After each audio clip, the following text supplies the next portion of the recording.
Bonjour tout le monde, j'espère que vous allez bien. Aujourd'hui, je vous présente une nouvelle capsule, celle-là sur la civilisation grecque, mais plus particulièrement sur la période classique de la civilisation grecque. Ce sera assez court, mais il se passe pas mal de choses pendant cette période-là et je vais le parcourir avec vous. On se resitue un petit peu dans notre cadre temporel et géographique. On est évidemment dans la péninsule grecque. Euh, je vous ai parlé déjà dans une capsule précédente de la Grèce archaïque, constitue grosso modo de 800 avant Jésus-Christ jusqu'en 480 avant Jésus-Christ.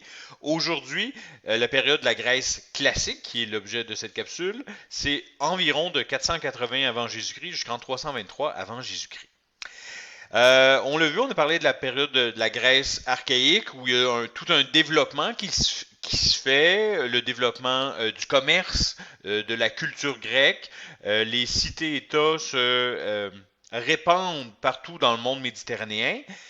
Cette période archaïque se termine de façon assez tumultueuse. Et c'est pour ça qu'il y a une espèce de jonction entre la période archaïque et la période classique, avec un conflit qui va opposer les cités-États grecs à un envahisseur. Cet envahisseur-là, c'est l'Empire perse. Ce conflit-là, on l'appelle les guerres médiques. Vous remarquerez l'usage du pluriel parce qu'il y en aura deux qui vont se dérouler de 490 avant Jésus-Christ à 479. Je vous rassure, ce n'est pas un conflit de 11 années non-stop. Ce sont deux conflits plutôt courts, mais qui vont avoir lieu à moins de 10 ans d'intervalle. Donc, dans l'Empire perse, qui, on n'en a pas parlé, mais c'est passablement développé au 6e siècle avant Jésus-Christ, la Perse, c'est l'Iran. Hein, donc, c'est l'Iran d'aujourd'hui, a passablement gagné du territoire et ça l'a amené, au fil des siècles, à grossir son territoire pour la peine. Il est maintenant en Asie mineure et il menace les cités-États grecques de la côte actuelle de la Turquie. C'est une menace. Donc, auront lieu ces deux guerres médiques, la première en 490 et la deuxième en 479. Je vous passe les détails, même s'il y en a certains qui font partie un petit peu de la culture populaire. On pense au film 300 qui relate la bataille des Thermopyles, ça fait partie des guerres médiques, c'en est un événement marquant. La bataille de Marathon aussi, bref, hein, des noms qui sont passés dans le langage courant. Dans les deux cas, les cités-États grecques qui, jusqu'alors, avaient ce réflexe-là d'être repliées sur elles-mêmes, sans grandes interactions. Hein. Je vous le rappelle, une cité-État, c'est une cité qui se comporte comme un pays. Et à l'époque, on ne se sent pas grec, on se sent athénien, on se sent spartiate. On est habitué de faire une petite affaire dans notre ville.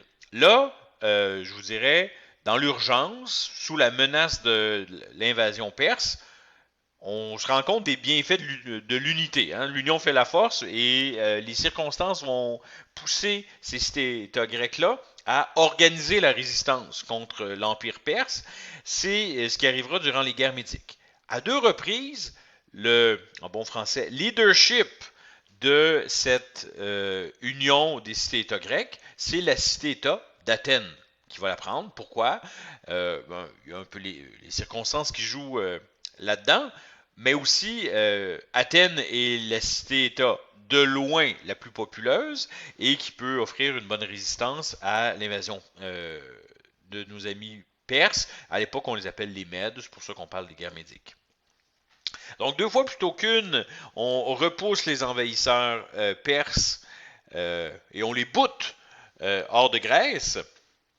Et au lendemain de la deuxième guerre médique, qui s'achève en 479, on réfléchit à l'intérieur de, de la péninsule grecque, on se dit, peut-être qu'il y aurait lieu, hein, comme à deux reprises très récemment on s'est unis, peut-être qu'il y aurait lieu de le faire, mais de façon pérenne, de façon qui dure.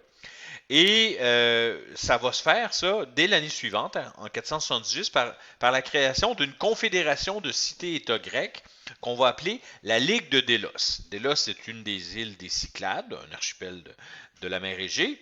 Donc, chacune des cités-États grecs va faire partie de cette Ligue de Délos qui va durer à peu près 74 ans. Et on s'entend que cette ligue-là, ça crée un mécanisme de concertation, une confédération où les cités-États grecs vont parler, communiquer, et plus particulièrement en cas d'attaque ennemie, ce qui les intéresse compte tenu de l'histoire récente, pouvoir lever un trésor de guerre pour pouvoir se lever une armée de mercenaires assez rapidement. Donc, tous les membres de cette Ligue de Délos vont devoir cotiser, payer une sorte d'impôt si vous voulez, pour être membre. Hein. C'est un club select, donc il y a un petit membership à payer. Mais voilà, il n'y aura pas de nouvelles invasions perses.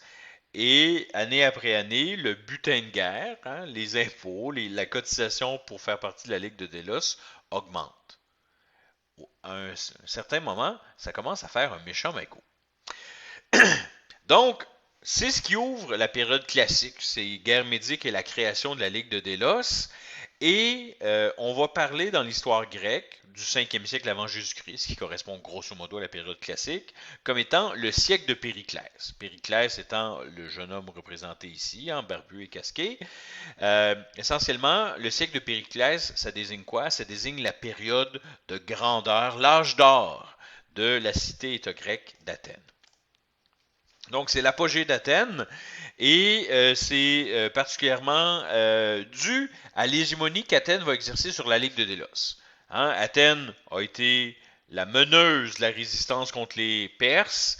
Elle est la cité-État la plus populeuse, la plus influente. Et elle va se servir de cette position hégémonique, hein, c'est-à-dire la plus importante parmi les égaux. Donc, cette position d'Athènes dans la Ligue de Délos, elle va s'en servir, la cité-État d'Athènes, de façon pas très glorieuse, en pillant le trésor de la Ligue de Délos, qui est cotisé par l'ensemble des cités-États grecques. Et ce faisant, ben, qu'est-ce qu'on fait avec ce trésor-là? Ben, on va se payer des beaux buildings, on va on va se lancer dans des grands travaux. On pense entre autres au symbole de la ville d'Athènes, encore aujourd'hui, le Parthénon, hein? Cet immense temple sur l'acropole d'Athènes qui va être fait en marbre blanc, qui va être fait, c'est des travaux qui durent 15 ans. 3 architectes majeurs y travaillent. La frise magnifique qu'on ne peut voir aujourd'hui qu'au British Museum est colorée. C'est grandiose. La ville se perd de ses plus beaux atours. Mais ça se fait, ça, en volant ses voisins. Et, ben, ce qui devait arriver arriva. Hein. Vous pouvez être bien créatif, mais à un moment donné, il y a des soucis. C'est que il va y avoir des tensions qui vont éclater au jour entre Athènes qui, alors qu'on n'avait pas cette tradition-là, commence à prendre beaucoup de place en Grèce et se présente un petit peu comme la première des cités-États grecques. Ça déplaît à beaucoup d'autres Grecs, particulièrement à nos amis spartiates, qui n'ont pas l'habitude de se faire dire quoi faire par d'autres. Et tout ça va mener à un conflit entre deux camps. Essentiellement, on présente des villes, mais ce sont les villes et leurs alliés. Essentiellement, va éclater une guerre qui va un peu déchirer et briser cette unité grecque-là. Cette guerre-là, on appelle la guerre du Péloponnèse. C'est la péninsule où se trouve la ville de Sparte, qui est la principale opposante à Athènes, la démocratique, qui est d'ailleurs la seule à avoir ce système politique un petit peu bizarre. On en a déjà parlé. La Grèce est divisée en deux camps. Il y a d'un côté Athènes et ses alliés et Sparte et ses alliés. Je ne rentre pas dans les détails. Cette guerre du Péloponnèse, elle dure 27 ans. Ce n'est pas 27 ans de combats ininterrompus. Ce sont différents moments de tension entre Athènes et Sparte qui mènent à des combats. Et au final, c'est Sparte qui l'emporte. Sparte et sa coalition l'emportent en 404. Qu'est-ce qui arrive en 404? Ben, on brûle pas Athènes, on détruit pas les temples. On retourne dans nos terres comme c'était le cas auparavant. C'est essentiellement ce qui se passe avec la guerre du Péloponnèse. C'est qu'on retourne au statu quo d'avant les guerres médiques. On en reste là où on est. Chaque cité-État fait son petit bonhomme de chemin.